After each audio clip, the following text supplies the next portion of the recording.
4 of them, based on both of our books that he wrote, were selected by Catalyst Episodic Television Festival. And on Thursday, the live table read with actors, and on Friday, the script pitches, and we're up for awards. He wrote the script and pitch based on my memoir, Incandescence, Rising Above Darkness, that he named because Pamela Cedarquist, who mentored him and wrote for Mindhunter, suggested Life of Clare. So his script pitch is based on my book, but it's called Life of Clare.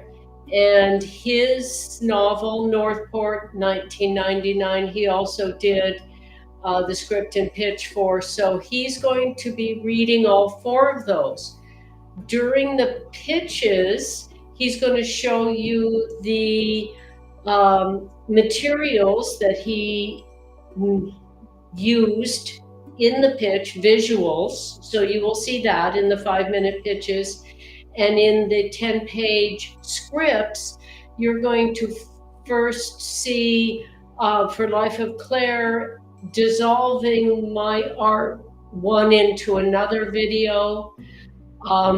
It is my life story, and creative reverie is how, main way that I rose above the challenges in my life. Rising Above Darkness is the title because there was darkness to rise above, as in everybody's life sooner or later. And during his Northport script reading, he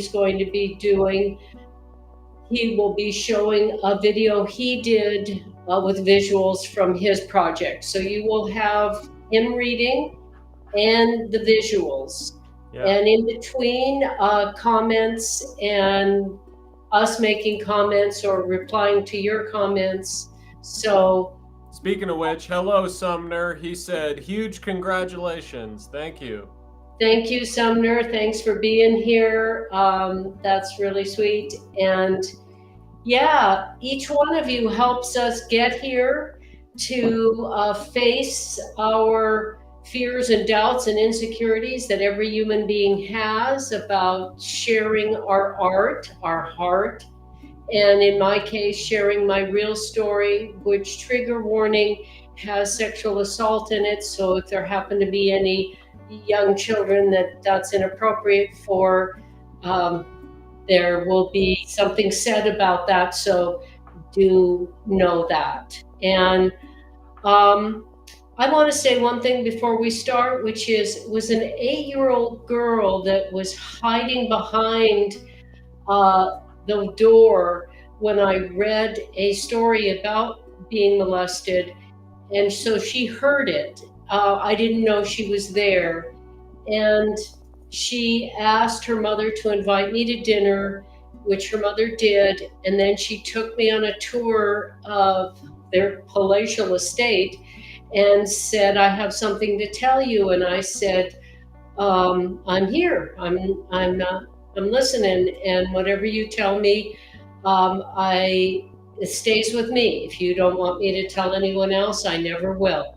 So she shared something that happened to her that was an assault. I will never share her name because I try my best to be a sacred witness and never tell anyone else's stories. But this moment when she shared what she couldn't tell her mother or her teacher, my stepsister, she couldn't tell anyone else about it. It confused her. She was ashamed that it happened to her.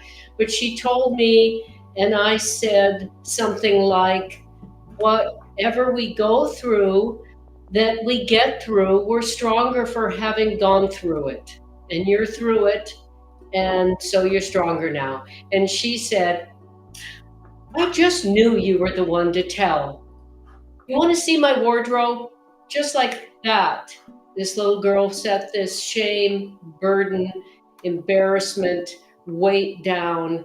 and we went back into happy time. So that's when I realized sharing our stories can be that powerful, healing, hope engendering, and we all go through stuff. So let's share how we get through it. Okay. Great. And hello, Joni. Thank you for saying congratulations to us both. Thank you, Joni. Love it that you're here. So I'm going to turn it over to Bodhi, and he's going to start. I'm going to start sharing this presentation here. And so I'm going to do this 5-minute pitch. Let me click a few things. And so I know my mom might need to do a text message or something while I'm doing this, so her camera's off for the moment. Unless you want me to turn it back on, you can always give me a hoot or a holler. She's gonna come back after her phone call. Gotcha. Well, your camera's off, and so is your mic. Alrighty. Yeah, well, let me real quick grab one last thing I need. So we've got the pitch. Okay, great. So first we're going to do the pitches for both shows, and then we're going to do the table read. And you'll see down in the corner here, I've got a link to her Patreon, patreon.com/Clare Cooley. It's a great way to support our work and to stay in touch. You can check it out, join for free, or join for $5 a month, and you get access to a whole bunch of cool perks. And you can also check out her book, which I'm showing the cover of it right here on the first page of my presentation. So, here we go.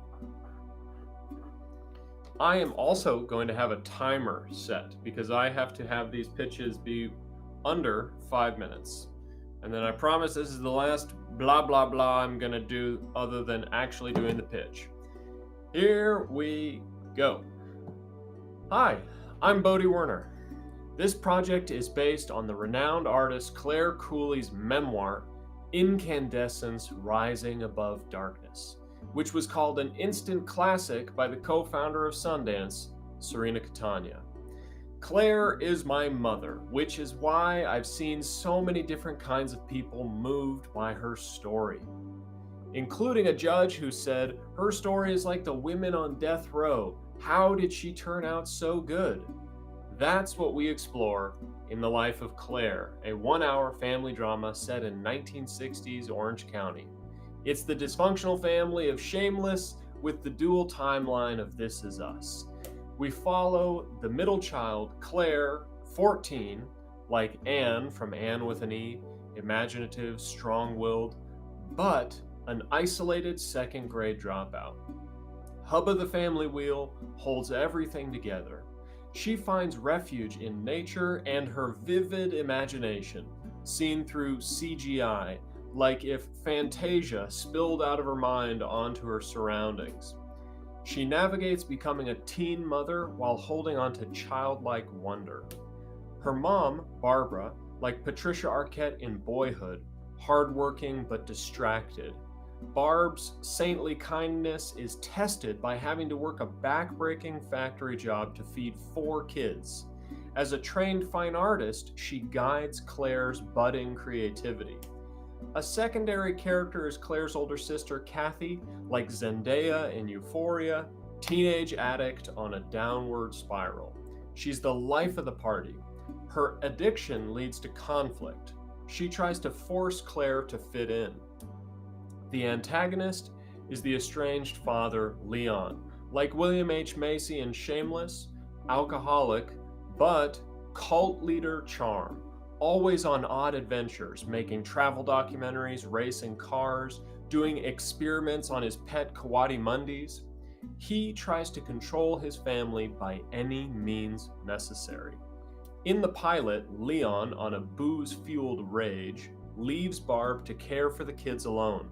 After 7 years of skipping school, Clare is caught and forced to return. She's sexually assaulted by her father's barroom buddy. She's so underexposed she never heard the word rape or abortion, and never even thought about motherhood. She comes to the edge of suicide, but has a beautiful vision of her mother and unborn child and chooses to live. In the rest of the season, two timelines. In the present, Claire keeps her pregnancy a secret, fearing it'll break her mom. But when she starts to show, she reveals it and her decision to find safe parents to adopt.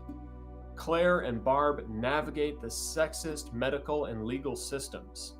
Claire has her baby, he's adopted, but having secured a safe future for her child, she is at peace. In the flashback timeline, we see an optimistic young Leon serve in World War II, get PTSD, meet Barb, get married, have kids, and descend into alcoholism and abusive behavior. Flashbacks catch up to the present, and Leon directs his friend to rape Claire, hoping motherhood will make her controllable. But Leon sees her leave the hospital after giving birth unbroken, and he's terrified of her strength. Leon goes on a bender, rolls his car, but lives. Unaware of his involvement in her rape, Claire goes to try to get him to leave the bar, but the rapist corners her. She fantasizes killing him, but has a vision of him as a child being abused and realizes, in her words, forgiveness is the best revenge. Claire sets off on a nomadic journey to find herself, but her whole family follows, and in season 2, Claire is again thrust into a struggle to secure a safe future for an innocent child when Kathy has a baby, but her party and drugs lifestyle escalate toward madness. Thank you very much, everybody. So that is the full pitch for Life of Clare. And for those of you just joining, what's happening is we are reading the pitches that we will be doing in the pitch competition. And there's Claire back again. How are we doing? Good. Is my mic back on? It is. All right. Maybe it could just be the screen of you and I for a minute or two before we move on to your pitch. While hearing the end of that, after my call, I want to share with the audience that yesterday I spoke with my son, my first son, Bodhi, my second son, and he has quit drinking and he is cancer-free, and we have a beautiful, supportive, loving relationship. I found him when he was 20, and I needed to do that to tell him I arranged his adoption because I loved him, not because I didn't. And then I could carry another person into this world, Bodhi, and I'm so grateful for both of them. I just wanted to leave you all with that uplifting news. So, absolutely. yeah. And I think what's beautiful about your story and your memoir and why I was inspired to adapt it into an episodic series is precisely that it is an up story. It's an upbeat story. Even though so much difficult things happen, you show that we can get through the hardest times in life better for it. And it's a really hopeful story. And, Thank you. That's Thank you. I like to say it's not what happens to us, it's what we do with it that makes us who we are. And I turned the fan on. Is that ruining the audio in here? no. Okay, then I'm going to leave it on. All right, let us, if there's any comments before moving into Northport pitch. I will address them when they come in. All right, so you can turn off my mic and go to full screen on Northport. Okie dokie. All right, let's do the Northport 1999 pitch. Once again, I'm going to reset my timer. And here we go. Hi, I'm Bodie Werner. I grew up in the 90s. Like many families, mine was fractured by abuse and addiction. What helped me not lose hope was movies, shows, and games of especially of strangers, stories of strangers coming together to solve mysteries, fight monsters, and become family. We got to pause for 1 second because I realize I'm reading the wrong pitch. This is what happens when you make a lot of versions of the pitches. So let me open up the correct one. Getting a little bit of a view into the behind the scenes, the messy antics over here. Yeah, my apologies for not having it prepped properly. Oh no, egg on my face. But I will find it. Let me just turn your camera back on for a second here while I do that. All right. Can they hear me? Yes. All right. Well, while Bodie's looking for his latest version of his pitch, I wanted to say a little bit about working together. It's really important for anybody in any profession, especially the arts, where we're sharing our hopes and aspirations and dreams and vulnerable truths, and we're sharing our true, authentic imaginations. It's very important to have someone who's really got your back and someone who will be honest with you, but is always coming from wanting to encourage you. And I feel so very fortunate that Bodhi asked me to work with him and named us Mother Son Productions. And I had the idea for the creativity show, and he has the technology to make it happen. So I just really appreciate him and having somebody that's my champion, like my mother was my champion, I'm his champion.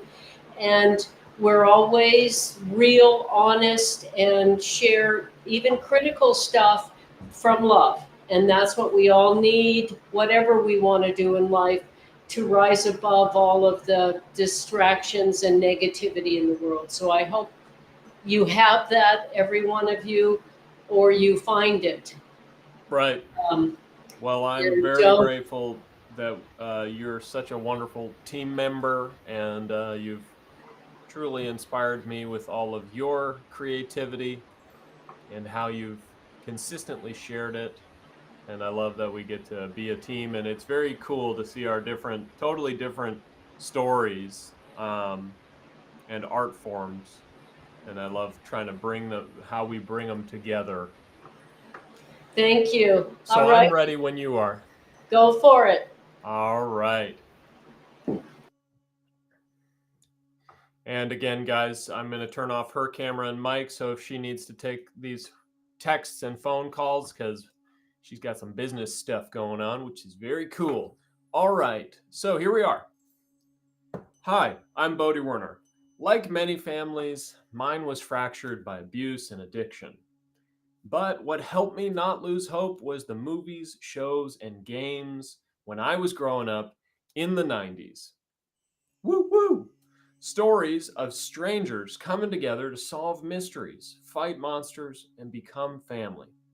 That's what I want to share with Northport 1999, a live action 1 hour sci fi horror set in a 90s version of Duluth, based on my novel.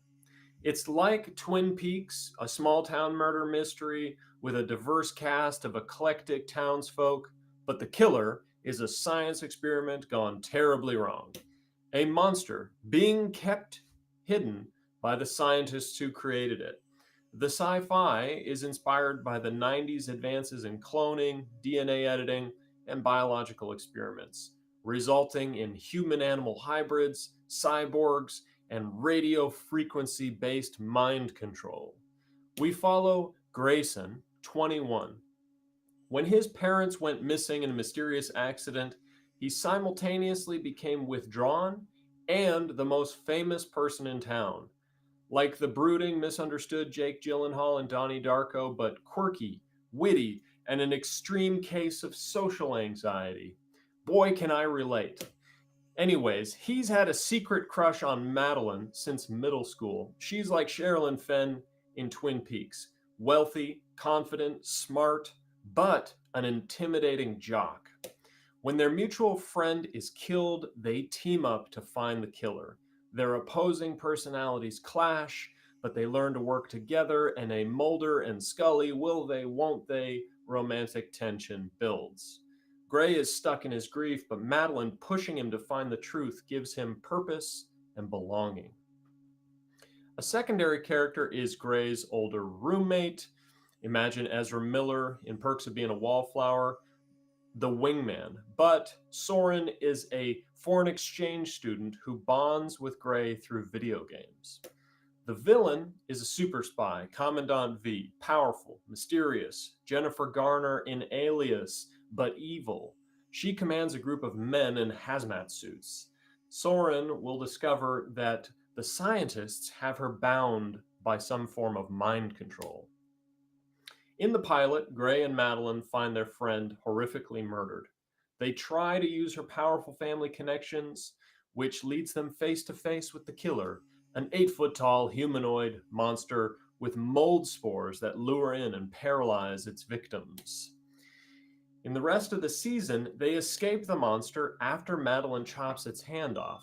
Now they're on the run from Commandant V and her henchmen who are trying to keep the creature and the scientists who created it hidden, while it kills more townsfolk. Gray and Madeline try to destroy the creature and save the town. They uncover a vast scientific experiment involving longevity and learn that Madeline's parents are funding it, which shatters her family. Gray also learns this experiment has ties to his parents. Parallel investigations by the sheriff and her rebellious tween daughter reveal an underground bunker system and a global conspiracy of spies fighting for control of the experiments. In the end, they defeat the creature. Gray and Soren become brothers. Gray and Madeline finally get together, but they're cornered by Commandant V. Soren lets himself be captured so Gray and Madeline can escape, setting up the next season to be a rescue mission. The final twist is that the creature's hand Madeline chopped off, out of the stump, a new monster is growing. To recap, 90s sci-fi horror, small town, mysteries, monsters, and found family. Thank you, everybody. So there we go. And I realized that it says my name is Clare Cooley on my camera right in the middle of that. I am Bodie Werner. She is Clare Cooley, and now she is back. What'd you think? They can hear you. What'd you think? Okay. Well, it's wonderful that we have such different skill sets, such different aesthetics, different curiosities and inspirations in life. And we all do. Everybody is unique. Everybody has their own perspective, their own experiences. So it's wonderful for us to put our own likes and interests down and really listen and really be present for someone else's project. It gives us perspective on our own. And if we're feeling burdened or stressed, it allows us to set all that down and be there and available to be a support system, guidance, just perspective for the other person. And it makes us better and it helps each other's work. So I'm really grateful for that, and that we can be very instrumental in very different people's lives and in very different kinds of work. As you can hear in Bodie and my project, they couldn't probably be any more different. but we both are champions of each other and each other's difference. So that's what I wanted to say about that. Before you share the 10-page scripts, would you show the close-up of the stencil outfit I'm wearing? Every live stream, I'm wearing one of the 50 different stencil outfits I've made with my 18 different flower stencil designs that are up on Patreon for no extra cost for my Patreon members, or purchasable if somebody wants one. You can, buy any of them. Do you have that? Here's the first There it one. is. This is the So scarf. that's the scarf and the jacket that I'm And then here's the wearing. jacket. I Is love the how the jacket. flower stencil's growing Yeah. out of the pocket. So I like to show that, we can use our aesthetic, our desire to have the fun of creativity, and it's fast and it's frugal. And I use used store clothing or donated clothing. People grow out of things or change style and give me things or find things in used stores myself, or they do. And I turn them into what I call art to wear. So I like to show that, we can use our aesthetics. I think I'm going to sneeze, so I'll let Uh-oh. you take it, Bo.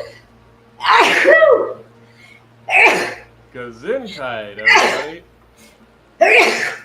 Oh, she's the pollen on her stencil flowers. Yeah, these flowers are very aromatic. Did the audience get all that? Yeah, why not? Why not? They did. Joni Sneezes said, happen. extremely excellent pitches, both such compelling stories. And then she rated it six popcorn emojis. So that's quite a feat. Nice. We Okay, achieved 6 movie theater popcorn bags. Oh, nice. I love it. Nice. All right. Well, I'm going to let you go right into the script reading that's going to be live on Thursday at Catalyst by real actors, but Bodhi's going to do it now, playing all the parts, and I'm going to go blow my nose while you do that. So, all right. Do tell them, we're showing my art that doesn't have anything linearly connected to the story that the pitch script reading. But right. Well, it does have some connection, because what we're going to show is a slideshow of the art that's in her book.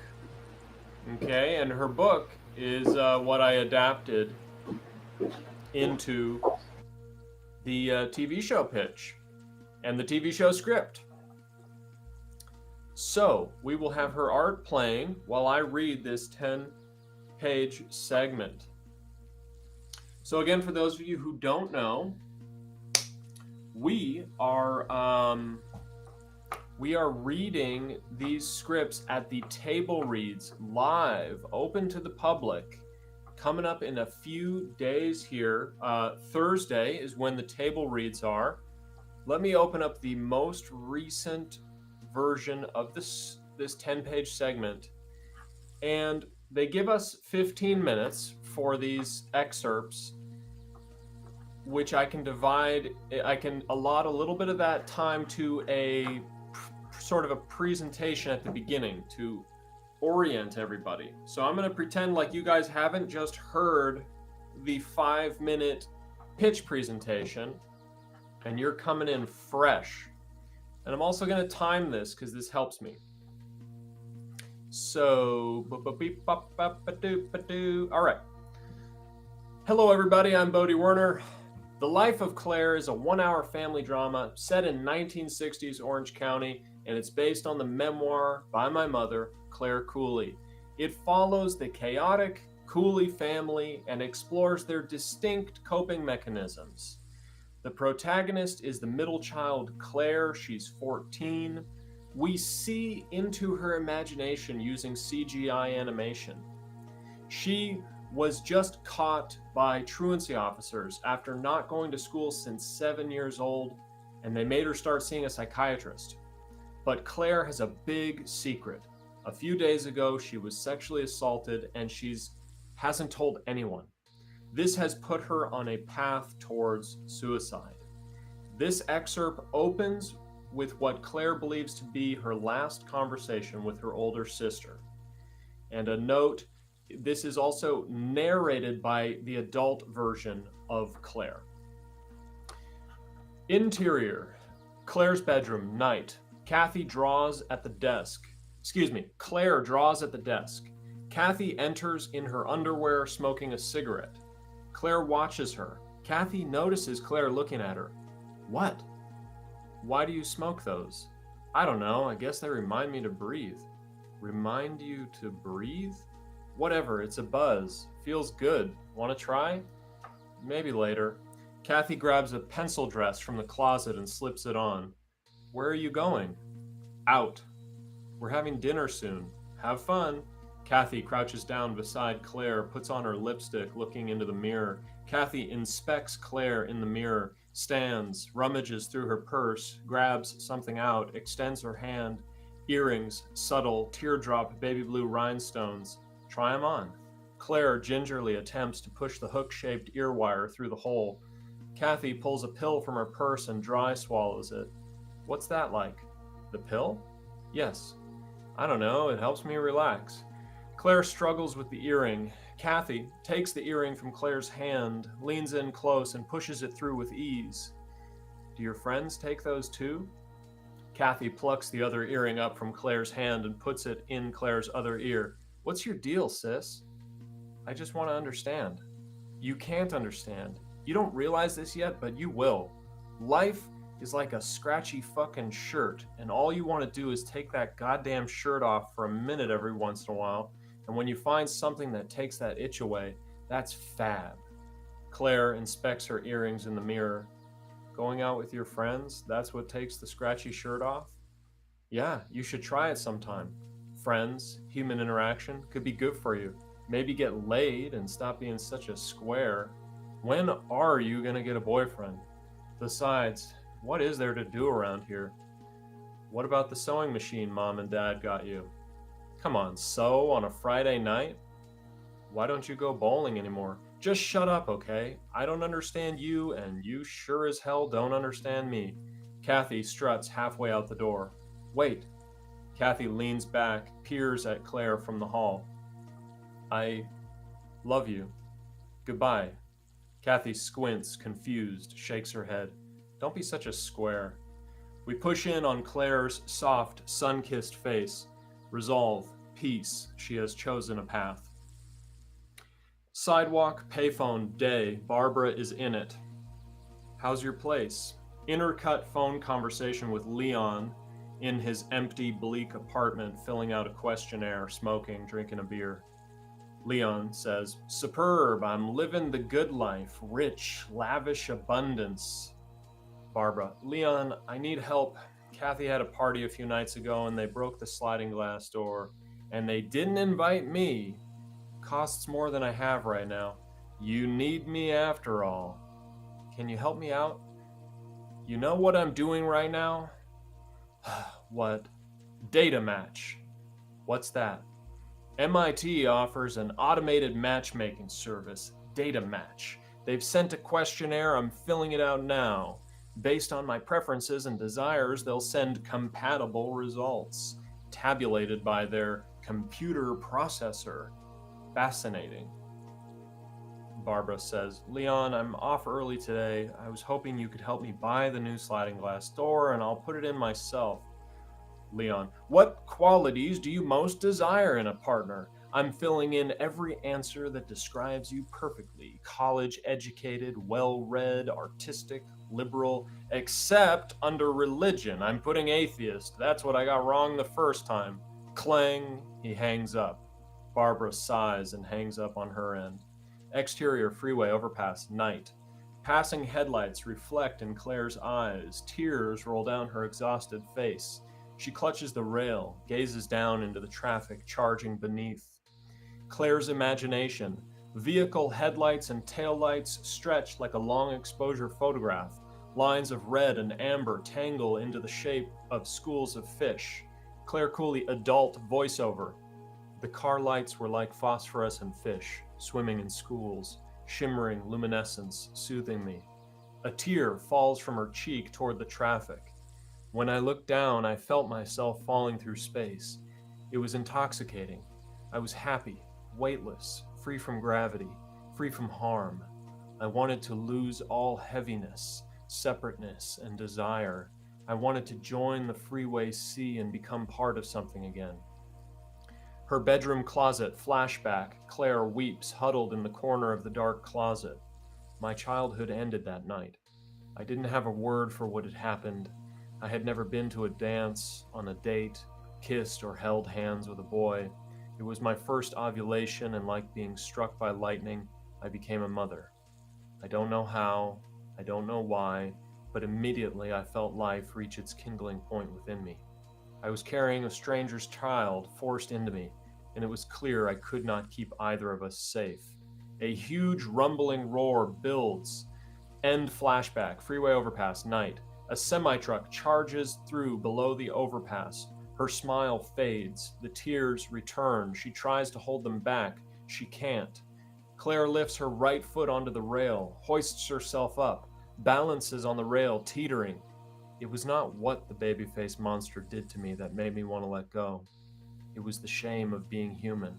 Relief washes over her face. She closes her eyes, and, in her imagination, Barbara looks up from the sewing project at the kitchen table, up at us, and smiles. The background fades to black. Claire's unborn child is in the fetal position, surrounded by black. Claire gazes at her child.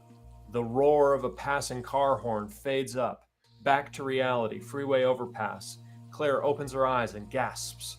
She wobbles on the rail. She loses balance, teeters forward, leaning over the traffic rushing below.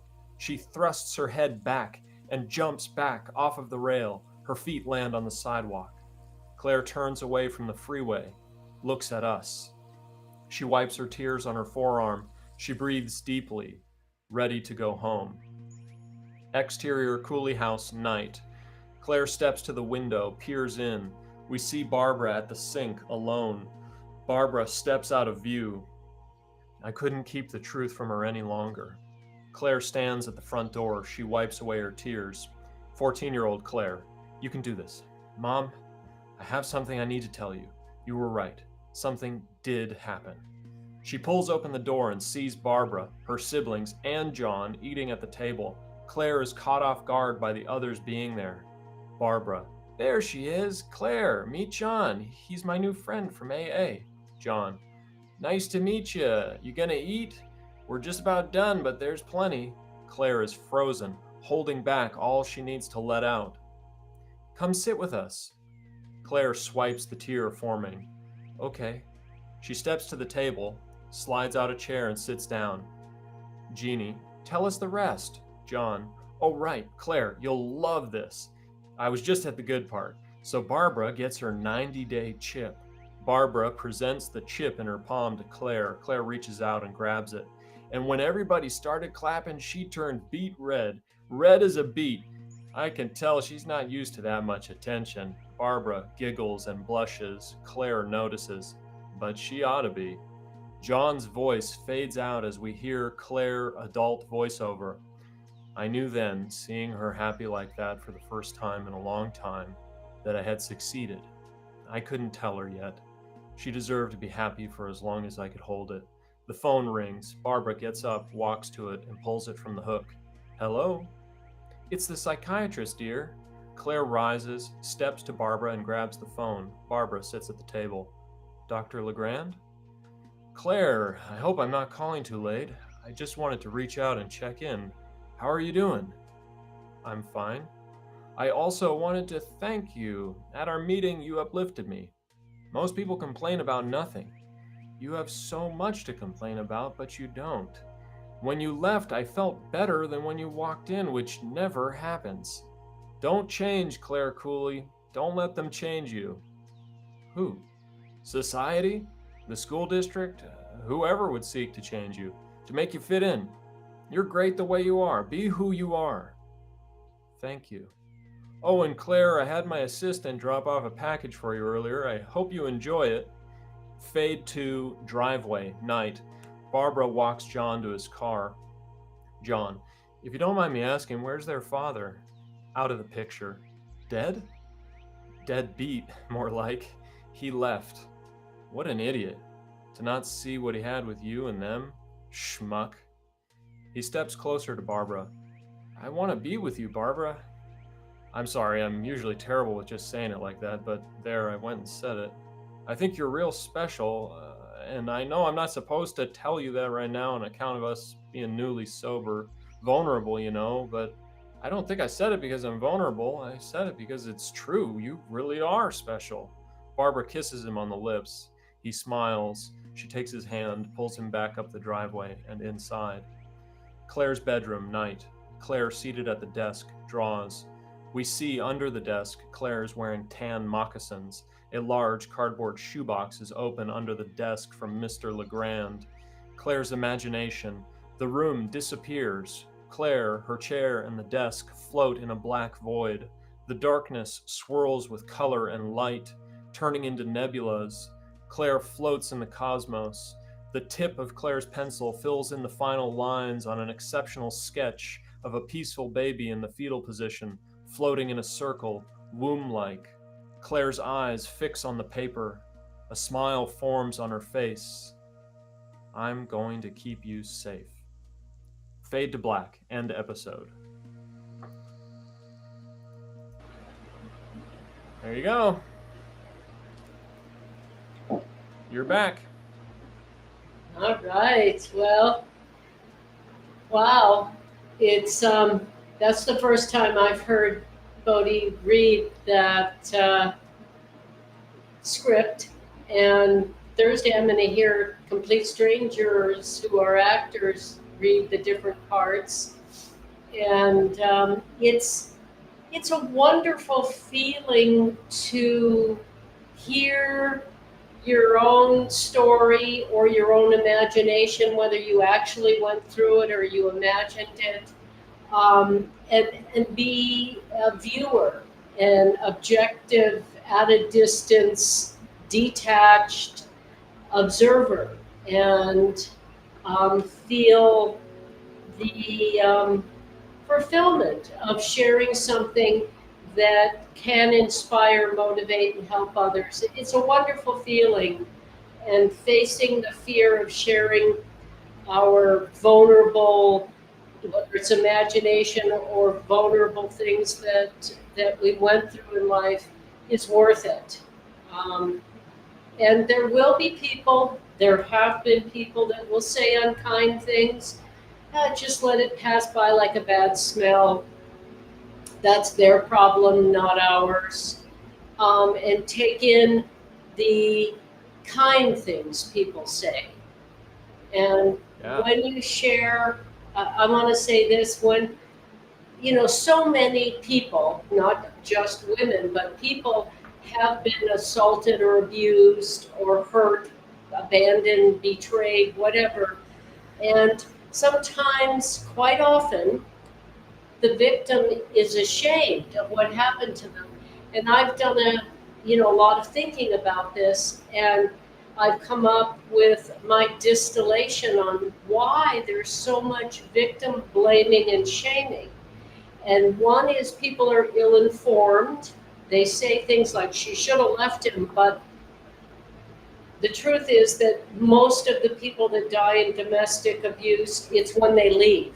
And so they know that if this person is willing to hurt them like this, they might kill them if they stand up to them and leave or try to. Yeah. So ill-informed, and then lacking the courage to accept that we live in a world where perfectly good people have bad things happen to them for no good reason. Everybody wants to think we have more control, and if we are smarter and more observant and blah blah blah, that bad things will not happen to us or our children or our siblings or our parents. But the truth is, bad things can happen to good people for no good reason. And the third reason that people and society is so proliferated with blaming victims is there are a lot of abusers. There's a lot of abuse. And so people are either ill informed, not brave enough to admit it can happen to anybody, could happen to anybody, and there are a lot of abusers. And it is my opinion, and this is going to be pretty radical, that gossip is abuse. It's a form of abuse, and it's all over the place. And you know, it's a real problem, and it's self-organizing sexism. If women take their sadness and frustration and hurt out on each other by gossiping about them. I don't care what any other woman wears or doesn't wear. It's that's their choice, and I don't need to have an opinion about it. I do wish that we as women shored each other up instead of tore each other down. And I do wish that cliques wouldn't bond by talking bad about women that aren't in the clique. I don't think that helps them. I don't think it helps women. And we need to rise up to equal share of the governance of this world. And the only way we can do that is if we stop taking it out on one another. Fantastic. Joni said, amazing, an inspirational story, masterfully adapted. Thank you, thank you, thank you. And I know that my mother's got some stuff at noon, so it's, excuse me, at 1, so it's 12:52. Do you want me to do the next script read, or? Oh, it's 12:52. Wow, that took longer. Yes, I definitely think you should.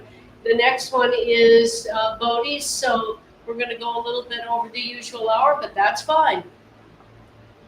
I should be, I'll have it up in a second here. Let's find it. I believe this is the one.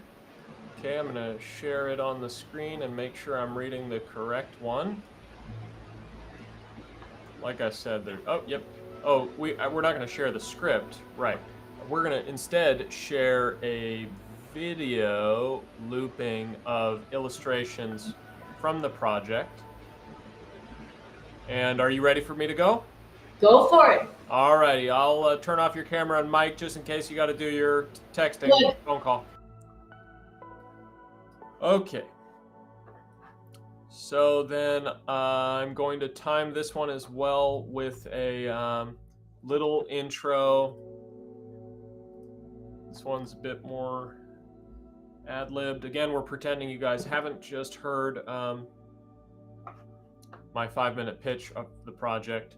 So, hi, I'm Bodhi Werner, and Northport 1999 is a 1-hour sci-fi horror based on my novel set in the 90s in a fictional version of Duluth.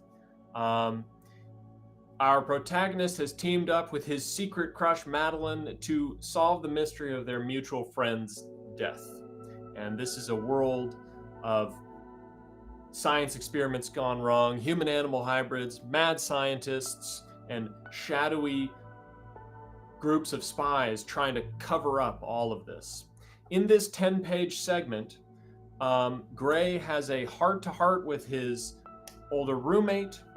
The monster claims another victim, and Madeline turns to her oddball hacker uncle for help in solving the mystery of her friend's death.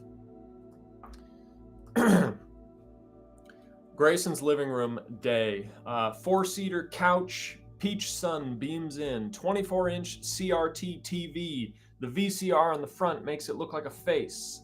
Soren, 23, German Clark Kent, blonde, glasses, muscular, hunches at a coffee table, scratches notes on paper.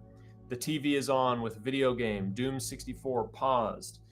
The thing that I forgot to mention is Soren is a foreign German exchange student who's obsessed with video games and American gangster rap. Grayson shuffles in, up beside the couch and plops down. Soren, what's up, shy guy? Grayson, you're up early, Mr. Scientist. Soren looks at his watch.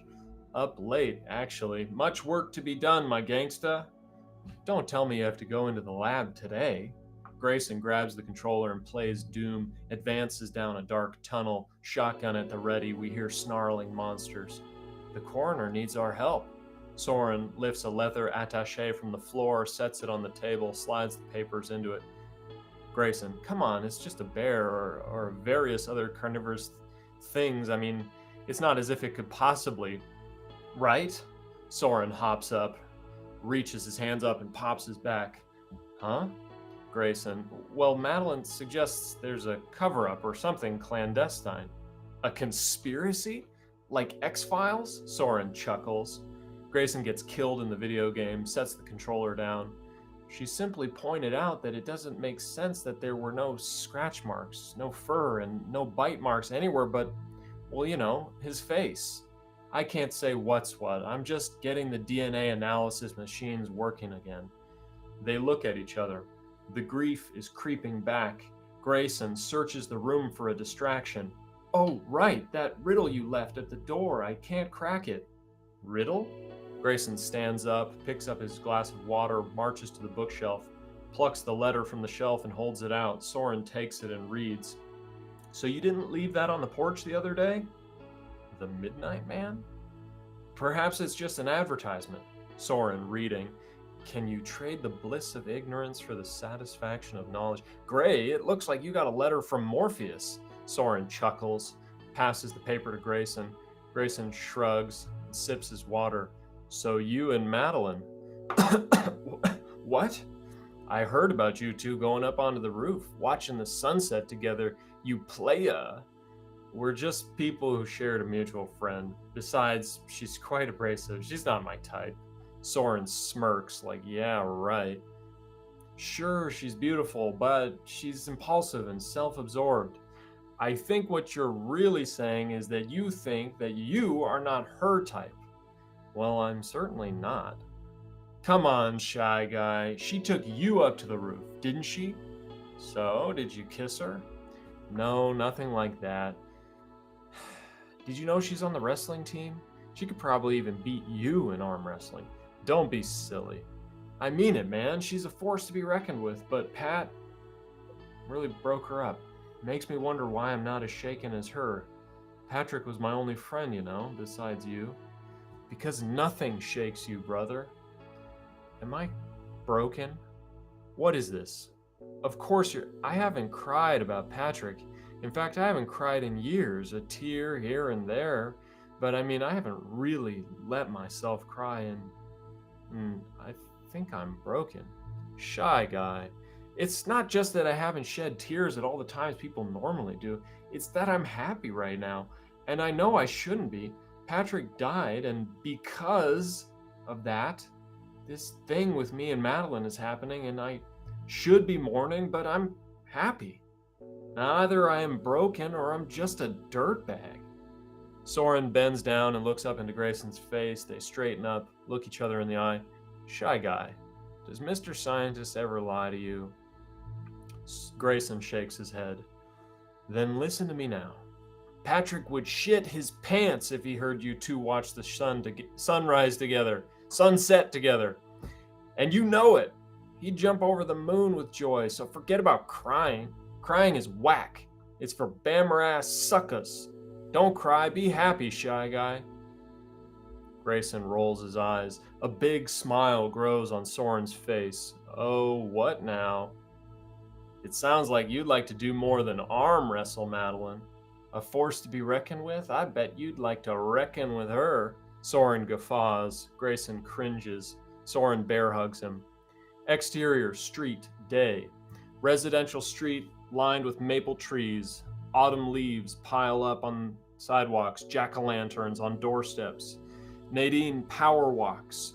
wearing all white sneakers, ankle weights, spandex, visor, and unitard. Christine, 40, plus 4 other women follow triangle formation.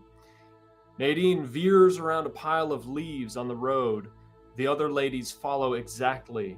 Christine, lanky, aquiline nose, nasal voice, wearing matching striped tracksuit and visor, is next to Nadine.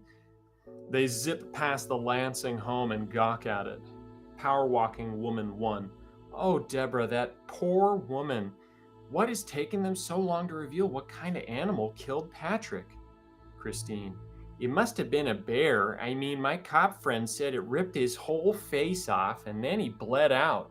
Deborah stands at the front window, watches them pass. Nadine. Don't ruin my morning with the ugly details. Christine. Right? I don't need this. Deborah's on the credit union board and we've had to postpone 2 meetings because of this. Such a pain. A breeze rustles the trees overhead. Christine sniffs the air, stops in her tracks. Mold spores drift by her long, sharp nose. Power walking women stop one after another and look back at Christine. Except for Nadine, she just keeps on power walking. Chrissy, you all right? Christine ignores, turns 180, shambles away, bewitched. Nadine looks over her shoulder, stops, turns. She notices Christine shambling back the way they just came. Christine, where are you going? Don't forget mimosas at my place. Come on, ladies. The ladies turn and follow their leader and leave Christine behind. Abandoned Victorian day. The porch is wrapped in police caution tape. Nadine sleepwalks up onto the porch. The tangle of caution tape snaps, snaps, snaps as she trudges through it. Interior, first floor. Christine's face sagging, stumbles through the doorway. She wanders toward the open basement. Her feet slog forward. She pauses. She flutters her eyes, looks around, awakes mostly. She turns and faces the front door. Ladies? Nadine? She steps toward the front door. Her foot smashes through a rotten spot in the floor. She looks down. Her face droops. She reaches down, grabs her leg, pulls. Her foot is stuck. Christine pauses, teeters. Hands drop to her side. She falls to her back. Thud. I can't move. Christine's eyes dart about. Raspy breathing under her. Her right leg shakes. Something beneath her pulls her leg into the hole a few inches. Let go of me, you fucking pervert! Her right leg is yanked into the hole, up to her knee, dragging her limp body across the floor. Help! Somebody! Her leg is tugged into the hole up to her waist. She cries out. Floorboards splinter and crumble. Her waist is forced into the hole. She is yanked down into the floor again and again repeatedly, 1 foot at a time. Her left leg folds up. Knee smushes to her face. She's like an umbrella being folded the wrong way. Her guttural moans and gasps. Her arms flail. But she is thrashed down through the hole. Chunks of flesh and tracksuit hang on the splintered wood around the hole, the pitch black hole. She cries out a gargling scream. Fade to a dirt road. Day.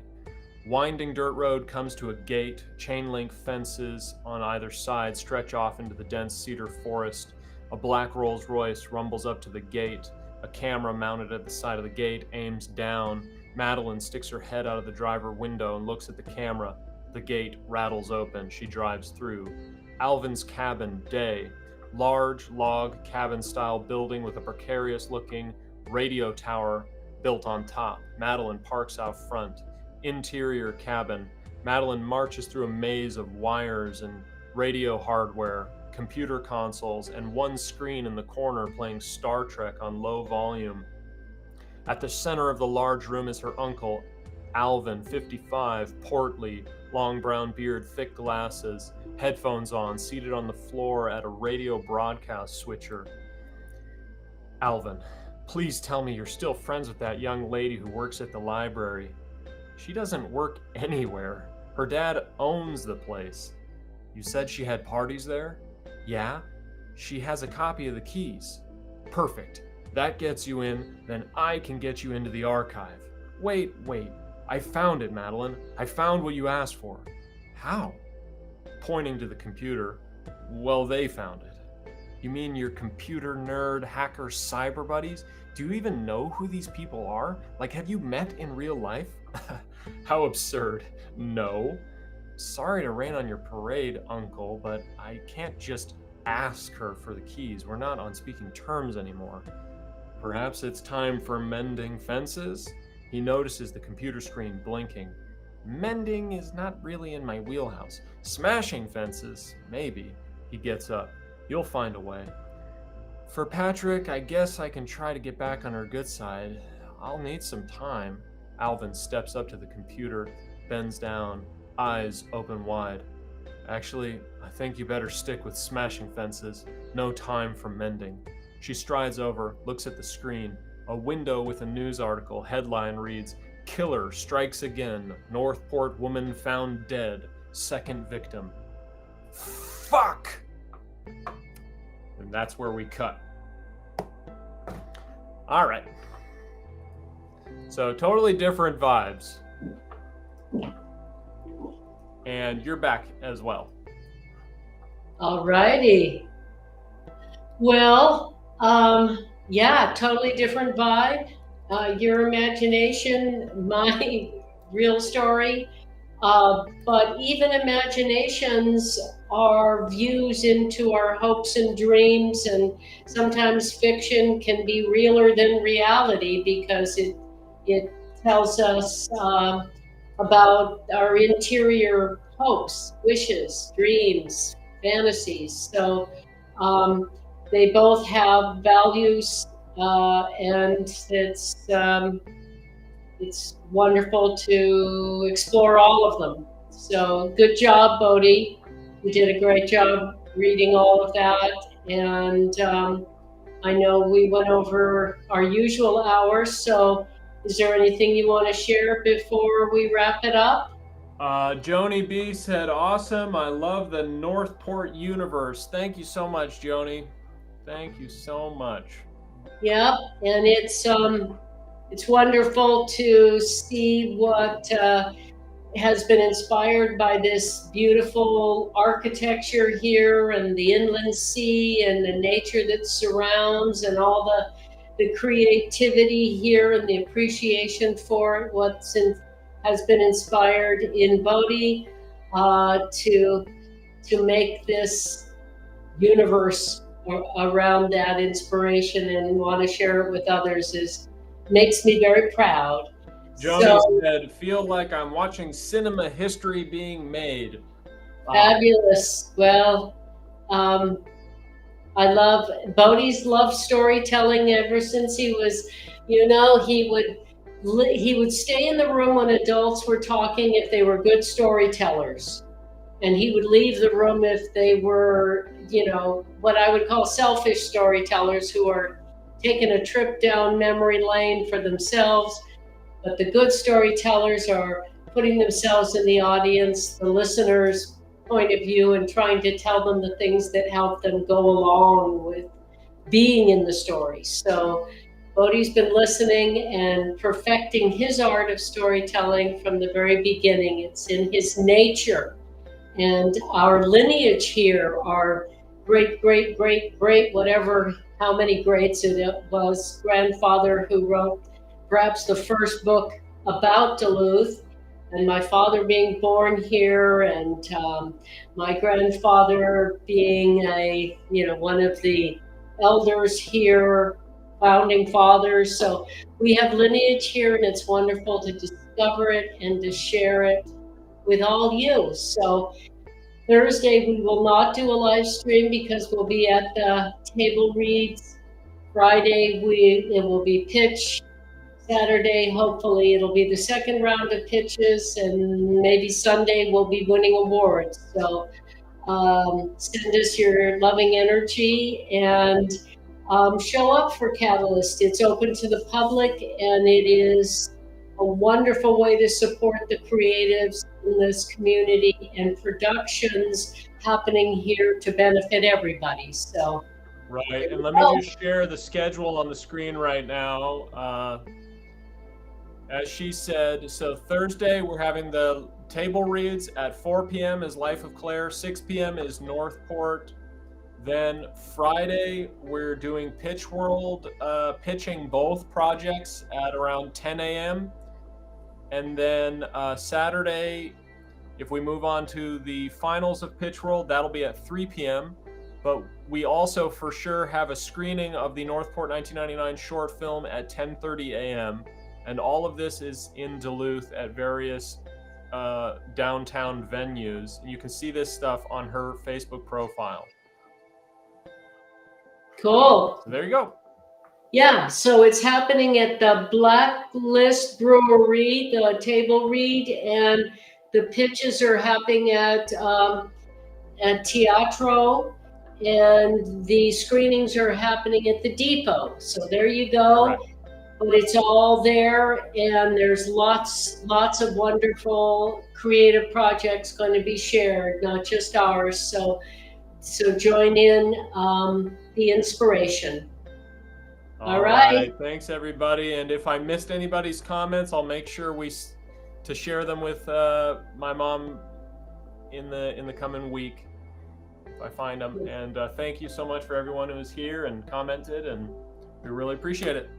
Yep, and we'll be back with the Creativity Show live stream on Monday, next Monday, and this Thursday we'll be where. So Catalyst, festivals, Minnesota Web Fest.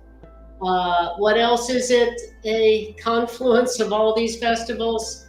Name them all, and then they call it the North Star Story Summit. Okay, there you go. So show up and support the creatives and this stuff happening in this community to benefit us all. All right. Okay, Thank you. Thanks, everybody.